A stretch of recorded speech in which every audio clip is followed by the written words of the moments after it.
NEET paper leak અને શિક્ષણ પદ્ધતિઓની ખામીઓ ઉપર સીજેપી દ્વારા જંતર મંતર ઉપર જે આંદોલન ચાલ્યું અને પછી સરકારે એમાં ઝૂકવું પડ્યું. શિક્ષણ મંત્રી ધર્મેન્દ્ર પ્રધાનનું રાજીનામું આવ્યું, નવા શિક્ષણ મંત્રી મુકાયા, કડક કાયદો પણ આવ્યો અને સાથોસાથ વડાપ્રધાન પ્રધાનમંત્રી નરેન્દ્ર મોદી એ ઇન્સ્ટાગ્રામ ઉપર એક પછી એક 5 વિડીયો મૂક્યા.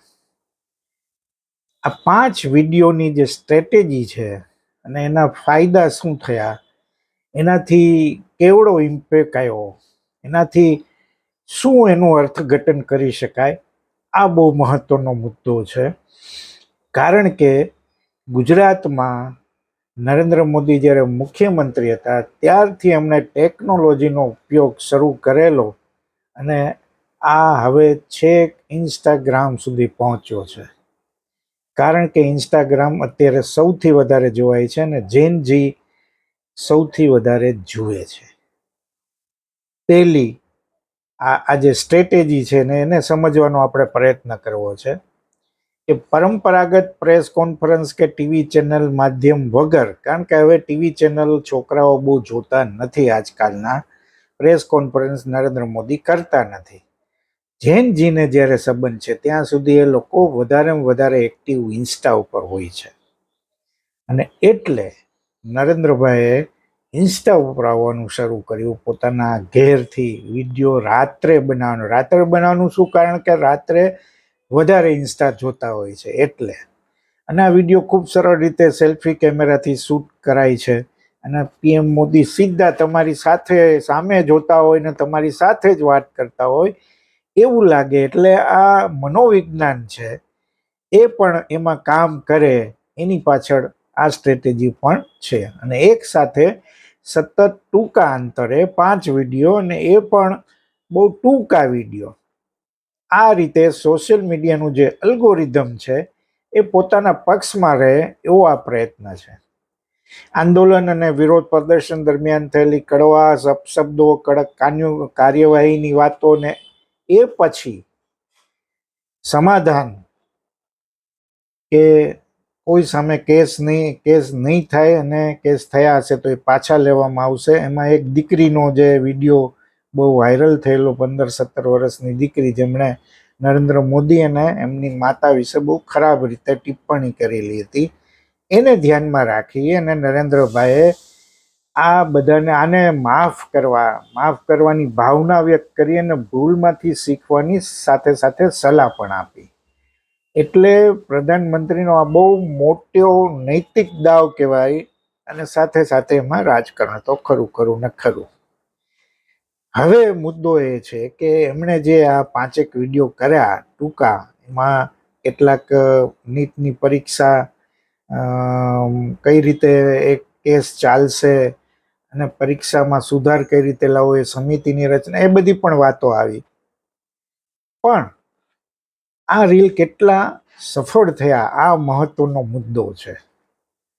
અને જો વ્યૂઝની તમે વાત કરો તો એકદમ સફળ થયા છે. પહેલો વિડીયો જે એમણે મૂક્યો એ વૈશ્વિક સ્તરે એને રેકોર્ડ બ્રેક કર્યો છે. કારણ કે 24 કલાકમાં પહેલો વિડીયોના વ્યૂ હતા 30,03,00,000. તમે વિચાર કરો, 24 કલાકમાં. અને પછી વધીને 34 કરોડ સુધી પહોંચ્યા. બીજો વિડીયો છે એ લગભગ 93 લાખ, અત્યારે તો એમાં પણ વધારો થયો છે. અને સૌથી મહત્વની વાત એ છે કે એમના ફોલોઅર એ 10.6 કરોડ થયા.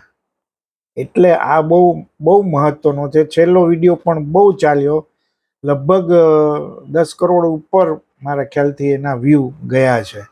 એટલે એ રીતે તમે જુઓ તો ગ્લોબલ રેકોર્ડ વધ્યો છે. નવા યુઝર્સ પણ એમાં શરૂ થયા છે, 10.6 મિલિયન મેં તમને કહ્યું એમ.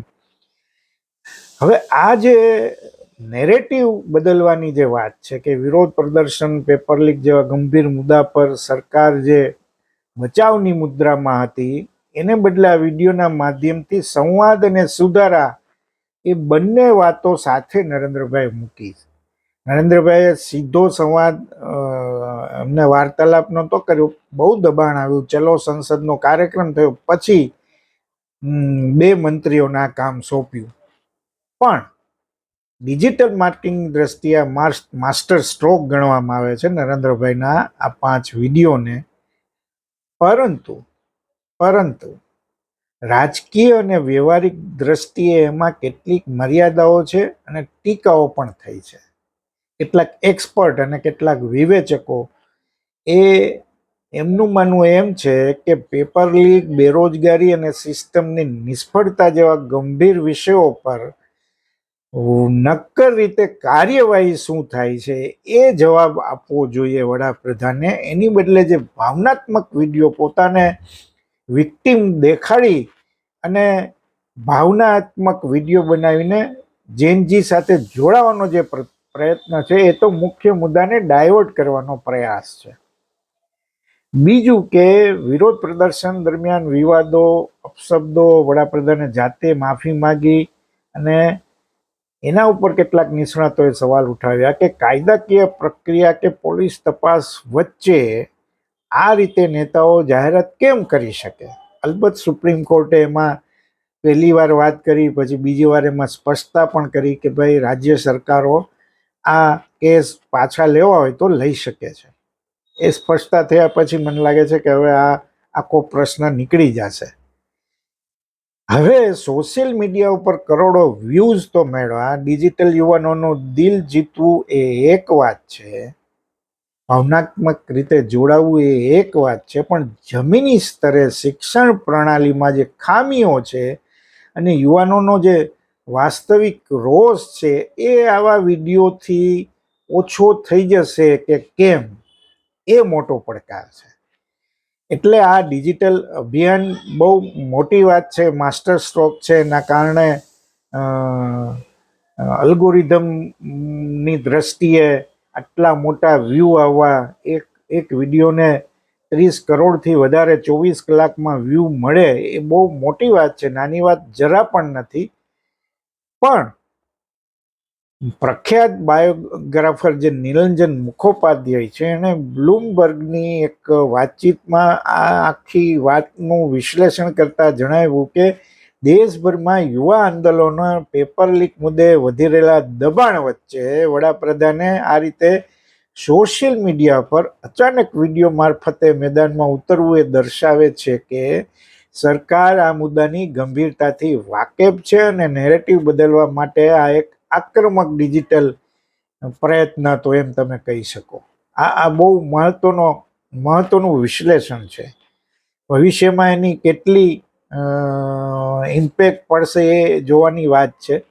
પણ વિપક્ષો તો ટીકા કરે, બહુ સ્વાભાવિક છે. અને કોંગ્રેસના ને બીજા વિપક્ષી નેતાઓ, પ્રિયંકા ગાંધીથી માંડી પી ચિદમ્બરમ સુધીના લોકોએ આ વિશે વાત કરી છે ને એના ઉપર કટાક્ષ પણ કર્યો છે કે કેમેરાનો એંગલ બદલવાથી કે સોશિયલ મીડિયા પર વિડીયો બનાવવાથી યુવાનોના પ્રશ્નોનો ઉકેલ નહીં આવે. સરકારના હૃદયનો અને કામ કરવાનો એંગલ બદલવાની જરૂર છે.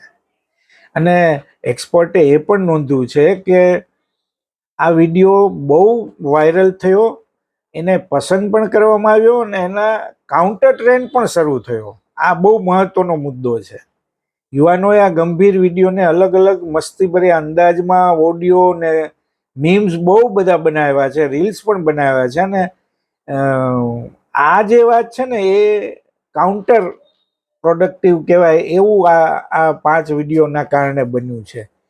એટલે એના વ્યૂઝ વધ્યા એટલે તમે જેનજી સાથે જોડાઈ ગયા, કારણ કે ભાજપનું પોતાનું નેટવર્ક બહુ મોટું છે, આપણે સમજીએ છીએ.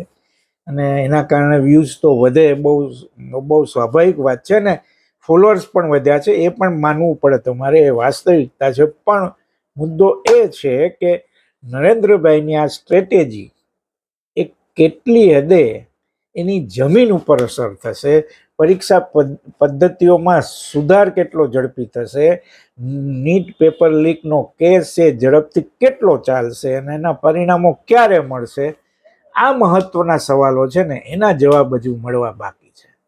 પણ નરેન્દ્રભાઈએ એક માસ્ટર સ્ટ્રોક તો માર્યો છે. હવે કેટલો સફળ થાય છે એ આપણે સમય ઉપર છોડીએ. તમારું શું માનવું છે જરૂર કહેજો. આભાર.